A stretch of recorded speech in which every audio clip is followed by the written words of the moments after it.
can't believe it. Cassandra, infected with the malady, just like the professor. Yes, but unlike Professor Longbottom, this time someone was there to see it happen. You were there. I know, but the memory's still not clear. I remember walking down a corridor, talking to someone, and then we found Cassandra. That's it. If I could just remember who I was talking to. I believe I can help with that.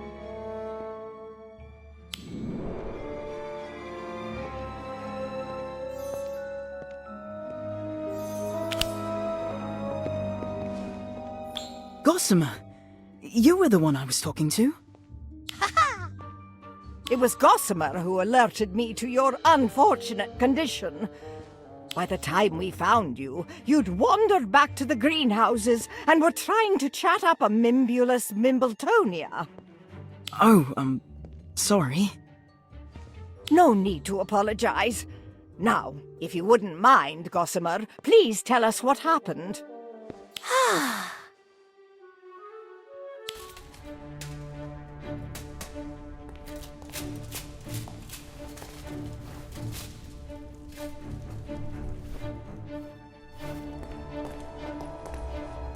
Astrid! What did you do to Cassandra?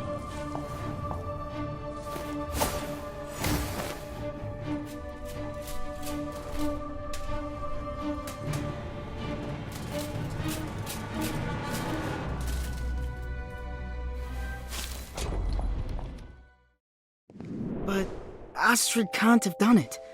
Did she ever come back, Gossamer?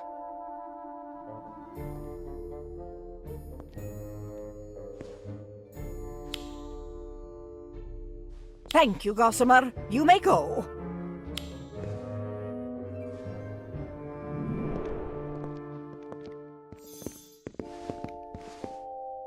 It just doesn't make sense.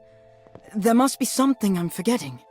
And you have Ms. Cole to thank for that. Clearly, she doesn't want you to remember. But she was trying to help.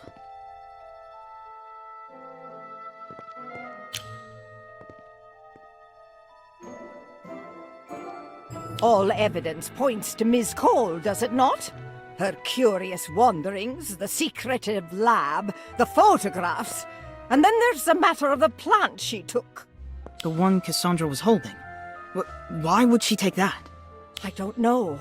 What I do know is that plant wasn't Miss Vole's. It was meant for me. Huh? I don't understand.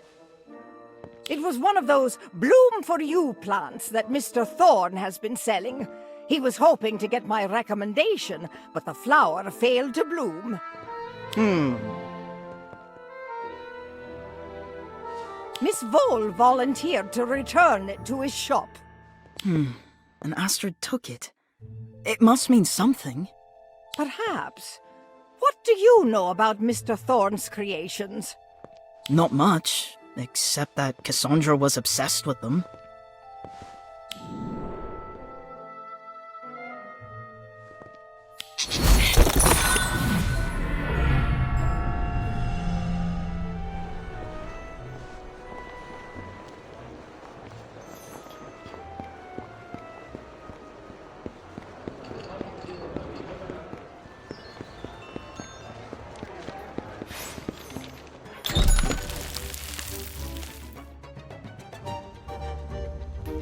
I don't see what the problem is. I've got the money. Name your price. While I would happily take your galleons, my dear, I'm afraid crafting a bloom for you takes time. Plus, there's a waiting list, you see. A waiting list? Do you know who I am?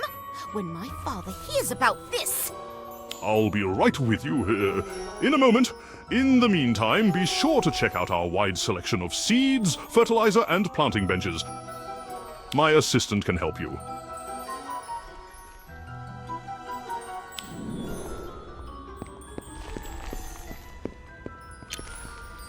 I see you're interested in starting a garden. Marvelous. Maybe. I have some success growing things lately. Ah, of course. You're the young student who rescued one of my ailing pufferpod plants. Tell me, how's it doing? thriving, I hope. Better than expected, actually. I don't suppose you have any suggestions for how to, slow the growing process? Well, you always could try a little aggressive pruning. Thanks, Mr. Thorne. And sorry about Cassandra. She can be rather intense when she's obsessed about something. Obsessed? Really? Brilliant. She said that. She did. Cassandra's really into herbology. I'm pretty sure she'd do anything to get her hands on one of those bloom for you plants. I may have misjudged Miss Vole.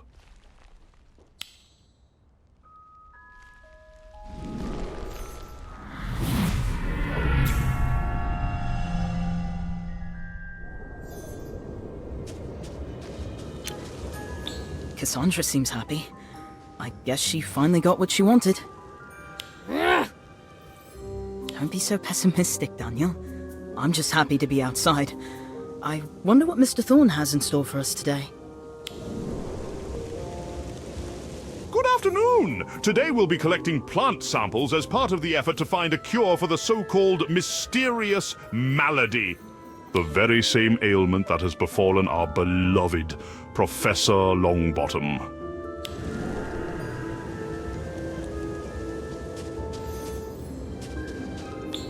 Mr. Hagrid has agreed to act as our guide as we descend into the darkest depths of the Forbidden Forest in search of our curious quarry.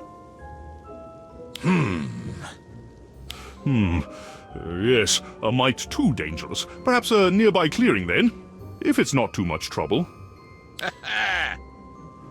Excellent.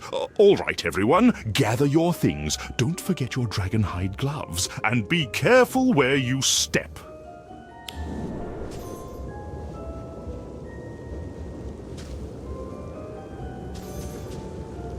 What do you think you're doing? Teaching? Is that not obvious?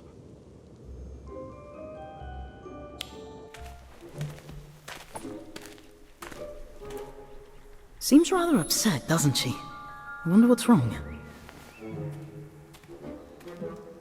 Clearly, she's jealous that Mr. Thorne is actually doing something.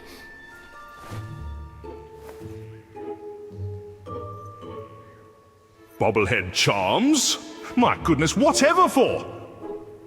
Fine, do what you want, but when more victims end up in the hospital, don't say you weren't warned. Astrid was very upset, but I don't think it had anything to do with being jealous of Mr. Thorne.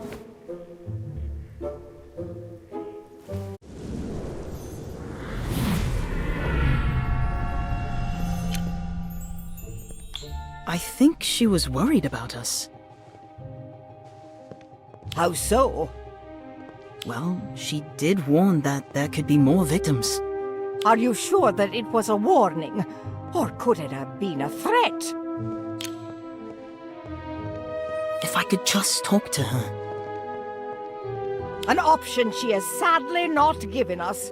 Perhaps it's time you accept that Ms. Cole is not who you think she is. That's enough for one night. We'll revisit this tomorrow. Hopefully a bit of rest will help restore your memory. Yes, Headmistress.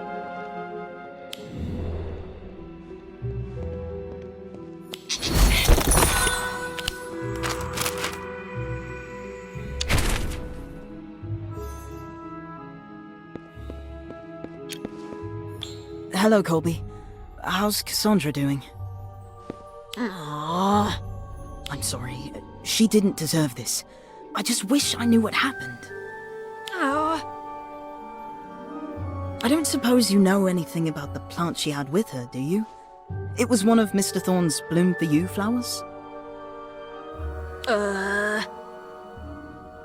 It's all right. I know it was supposed to be for the headmistress, but it didn't work. Cassandra was returning it to... Wait. She didn't have anything to do with it not working, did she? It's not complicated. Mr. Thorne needs a hair to make his bloom for you flowers work. That's how it knows who to bloom for. He asked me to get one of McGonagall's, but I'm going to give him some of my hair. He won't know the difference. Ugh, you two can be so dense. The flower won't bloom for the headmistress. It'll only bloom for me.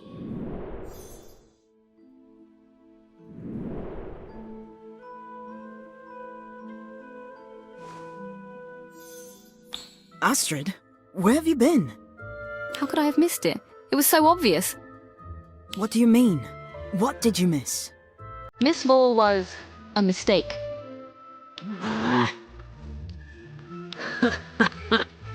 Colby, wait! Hey, what are you doing? No more games. You're coming with me.